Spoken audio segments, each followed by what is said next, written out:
Hey guys, it's Q here. Welcome to my first vlog for Mod Life, and so today we're gonna be talking about State of Decay. I'm not sure if there's gonna be any like copyright issues if I put in actual gameplay that I haven't done. So there won't be any State of Decay gameplay in this video whatsoever. But I'll post some links to post the links in the description if you guys want to check out some gameplay. I think the developers are Undead Labs. That's what they're called, and it is a survival horror sandbox game about zombies. So here's the thing: survival horror. Silent Hill Homecoming. Okay, that's fine. Sandbox. Well that's okay. Yeah, that's pretty cool. Zombies. Oh yeah, that's a good mix. That's like freaking Kool-Aid and some sugar. I swear it is. So without further ado, let's get started. State of Decay. I am freaking excited for this game. Although I'm gonna try so hard not to get my hopes up too high because there's some games out there that kind of will disappoint you. Yeah. I mean, it wasn't a disappointing game. It's just, my lord, I don't know. It just the gameplay just wasn't like. This is what I love about State of Decay, and this is on quote from, like, this totally erases what I think about zombie RPGs and stuff.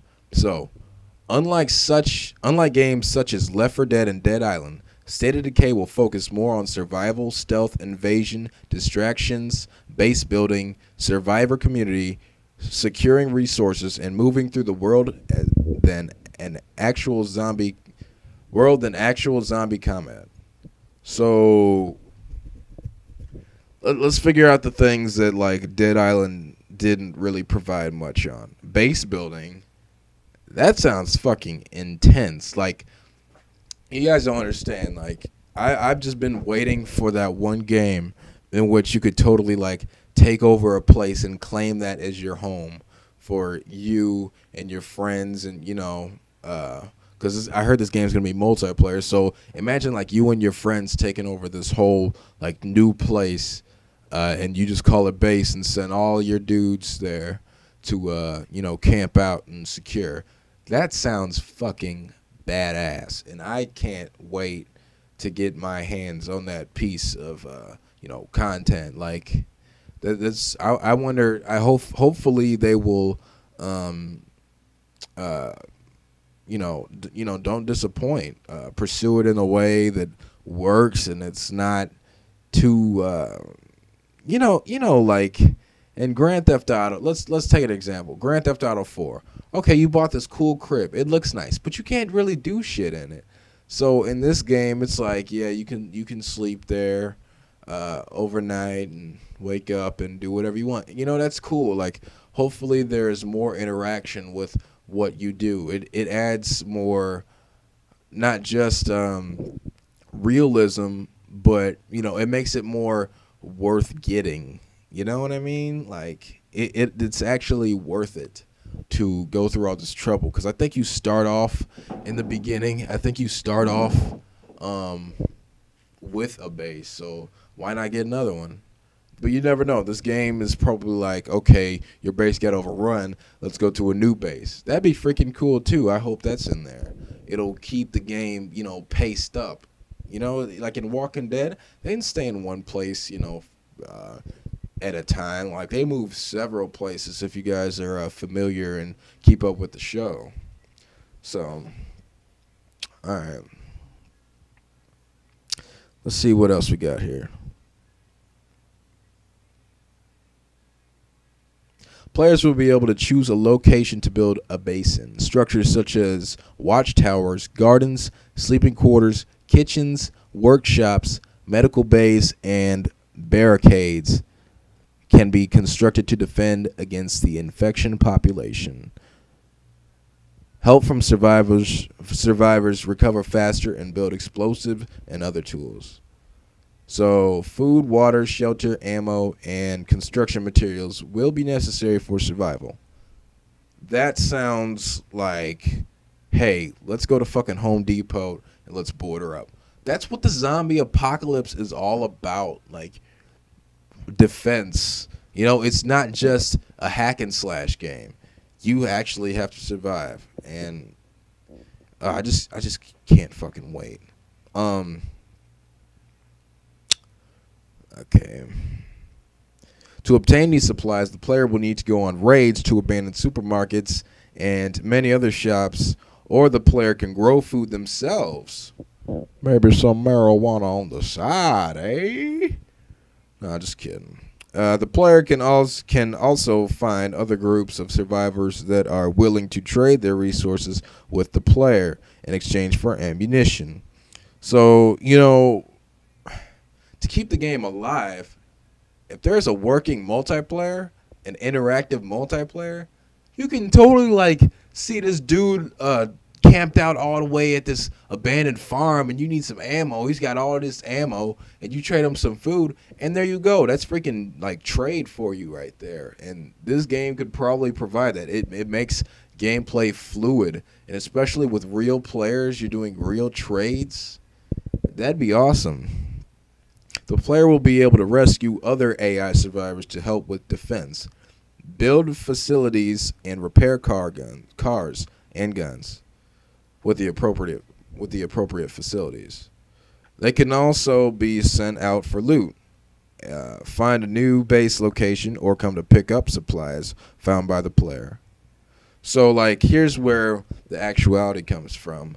You gotta kind of be smart as the player, which I'm a bit worried about. What kind of like I kind of want to see what happens. Like I don't really know what they mean by send out send out other people to find stuff. Therefore, are you gonna play as that person, or is it just like generated, like how Dragon's Dogma is? If you sleep and then wake up, then your pawn randomly goes into another realm and finds you a carrot. Like, I wonder if it's like that. I wonder if one of your dudes go out and it's computer generated, and he either like dies, gets bitten, or like wounded real bad, or he gets a lot of sweet loot. So I don't know how that would be. If there was a way, I don't know. Hopefully you'll be able to play as the person, but at the same time, I would like to just play as the person I'm already am. But yeah. The player's choices will affect how the gameplay evolves. Wow. Okay. So it's kind of like this shit. I don't know what it's like. None of these RPGs these days kind of have this feel. Like, it's one of those, it's not like scripted. Like, well, I hope I don't spoil anything. With BioShock, I harvest this little sister, I get more Adam, or I could rescue the little sister, which is the better thing to do, which gives me a better ending. But in this game, it's not scripted. So maybe if you progress to the game, things happen that some people have never even like thought could happen in their game, which would be fucking awesome. So let's talk about the story a little bit. Hopefully there is a strong, diverse, kind of original zombie story. Some zombie games really don't have a story, kind of like Left 4 Dead. Even in the second one, it was still kind of like bland of what really happened.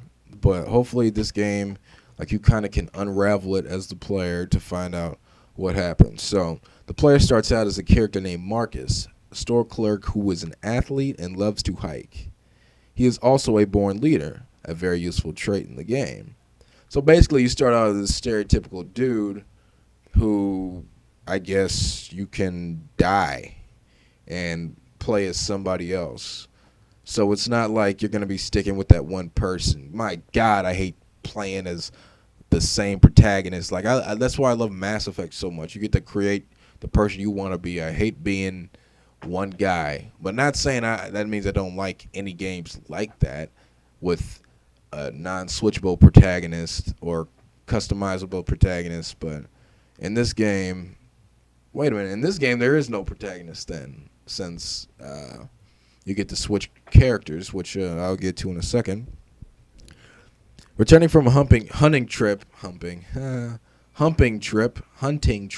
he finds the world has gone to hell. As the game is a sandbox, you choose to play the storyline as much or as little as you like, or do side missions or just base build. That's badass. Okay, so it's not like you're rushed to do anything for real. You look at what's that game where you're in the mall?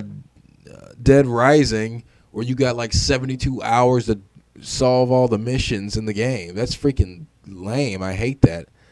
So in this game, you get the base build as much as you want. After you get like the best base, you do the side missions and the main quests. You're gonna be in good hands. As a matter of fact, this brings great strategy into the game. Believe it or not. So, okay. Progressing the storyline will periodically trigger world-changing events, which will make the game more difficult to survive in. So, if you feel your base or character skills are behind, you might want to hold off on doing the storyline for a while. Again, kind of a tip for survival and strategy. Securing clean water will also play a large part of the storyline. So hopefully there is a bit of more realism. Hopefully, if stamina, like what I liked about some games, like, that game I Am Alive, I think that's what it's called, where like if you use too much stamina, you can't regenerate the full amount of stamina. Hopefully it's like that, to where like the tools are actually useful for you. So therefore, there is a food gauge. Hopefully there is a dehydration gauge. I hope, because that would just play a whole different role of surviving. Let's talk about the weapons now. The game will feature 99 different guns. Now, hold on. 99 different guns. I don't even know like 50 guns. So I don't know how they would do that. I would imagine 99 different melee weapons, but the next thing it says is there are between 30 and 40 melee weapons to be found around the world. Wow. One thing that disappointed me beyond all hell was in Dead Island. You get this gun, and the gun fucking sucks. Oh, that just irked me. Like, I hope it's not too RPG, if you know what I mean. Like, Borderlands, you shoot, there's numbers on the zombies, there's health on the zombies have levels. That's freaking lame to me, in my opinion. Please don't get me wrong. In my opinion, I do not like that. It totally wipes out the point of a zombie apocalypse. In this game, I hear you aim for the head, and that's how you kill the zombie. That's what I want, man. That's freaking wow. I am excited to see what they do with this. And none of the guns in like Dead Island were kind of like, okay, they were cool and stuff, but ammo was scarce. And if ammo's scarce and the guns suck overall, then what's the point of even having the guns when I got this freaking fire axe that's upgraded to its maximum potential? So, I mean, hopefully this game can carry that out. All right. The higher skill with guns, because I think there is a skill tree in this game, the lower the chance of them jamming. Oh, that's pretty cool. Even though if I pull a trigger and I'm unexperienced with the gun, it might jam. That's a little bit weird, but hey, if the shoe fits, wear it.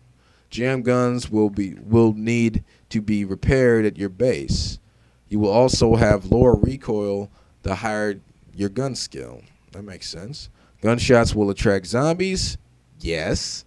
In combat, to combat, this is, uh, this you can put suppressors on various weapons. Haha. Suppressors will break after a specific number of shots. Whoa, what? You can build longer lasting suppressors as you upgrade your base facilities. I guess that's alright. I mean, I guess it's kind of like, I guess it's kind of like Saints Row, right? Where like, oh, I got a text. I guess kind of like Saints Row, where like, I don't know, there's better stuff to get depending on your crib. Well, whatever. There are 3 classes of melee weapons featured in the game: light blunt, light edged, and heavy weapons. Each class will have advantages and disadvantages. Your performance with the weapons depending on your skill, which will grow as you use that type of weapon. That's freaking cool. I'm liking that. I guess so. Like if I don't know, so if you're one of those guys who has like I don't know, he's really nerdy or cowardly or something, and his traits or skills or whatever don't really correspond with using weapons, that you're not going to be that good at weapons. But hopefully you can change your character using the skill trees to actually make the person you're using good at that weapon. Because it'd suck. What if you last like freaking 8 hours of gameplay as this coward who doesn't know how to use a gun? That's going to be freaking lame. So hopefully you can make that character grow some nuts and learn how to shoot guns. Damn. Okay, NPCs. The NPCs instead of Decay will vary in skin color and sex. Hopefully there is no racial slurs in our game. No, I'm just kidding. They sometimes show signs of aging in the game. Oh shit, kind of like The Walking Dead in season 3 where freaking Rick had the beard. Hell yeah. Wait, I think he did. I think so. Yeah, that'd be freaking awesome. All right. Keep in mind they don't actually grow old. Okay, yeah, that makes sense. That means probably some facial hair. And there are no children, teenager NPCs in State of Decay. Now, as we all know, we've seen some kids in some zombie games. Clementine. But, I mean, I actually like Clementine. You know what I'm saying? She's cool. I actually felt Clementine actually brought more to the story. But anyways, the NPCs in State of Decay can set up bases to survive in which you can come across while exploring the valley, and you are able to save them. Oh. Saving NPCs will add them to your community of survivors. You can assign NPCs tasks in State of Decay, like doing runs to collect items or scout for a new base location. Once you increase your relationship with a survivor to a certain point, you can also play as them. Hell yeah. Okay, imagine like 90 dudes, man. You'll never die or lose the game. I wonder if it's like, it's going to pull a God of War. Like if you like lose all your NPCs or lose all your survivors, it's like you are dead or like you died. Some shit. I don't know. Hopefully they give us a Left 4 Dead ending where it just scrolls the credits and shit. Because, damn, what I'm about to be doing will be some movie-worthy shit. But, where am I at? Okay. We can proceed to trade with other bases for items which they excel in, like food, weapons, etc. The NPCs will also have needs if they're to live happily, but do not turn against you in State of Decay. They can be harmed if they are doing runs and you are alerted. So hopefully it's more free will than it already is. This game sounds like it's free will to begin with. But hopefully, like, okay, they're friendly NPCs, you know what I'm saying? I'm kind of that type of guy who, you know, I kind of don't tell anybody in the group what really happened that night where I came home late.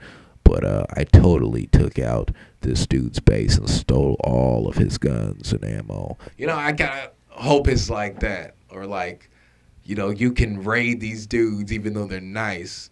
You know, There can just be so much going on with this game. The NPCs will also have needs. Wait, did I already fucking read that? The NPCs will all also have needs if they are to live happily, but do not turn against you in state of decay. Yes, I did read that. They are harmed if they're going to run. Wait, I read that too. You can decide whether you want to save them or not. Oh, that answered my question. If you do not, they might die or become lost, in which case you have to go out and find them. Dumbass. It's called Follow the Road. There are 30 NPCs in State of Decay, which will spawn in a semi-random arrangement, and 20-story NPCs will always spawn in a designated location. So 20 plus 30, that's 50 NPCs. They could totally be survivors, so basically you have 50 lives. That sounds pretty fair to me, you know. It's a game that's long, but it's not too long where it lasts forever. If they said like 100 NPCs, you'll never freaking die, obviously. Buildings. During the game, you will be able to enter buildings. Inside of these, you will find loot and zombies. Zombies respawn. Loot does not. Some buildings designed with a fence can be turned into a base. Hell yeah.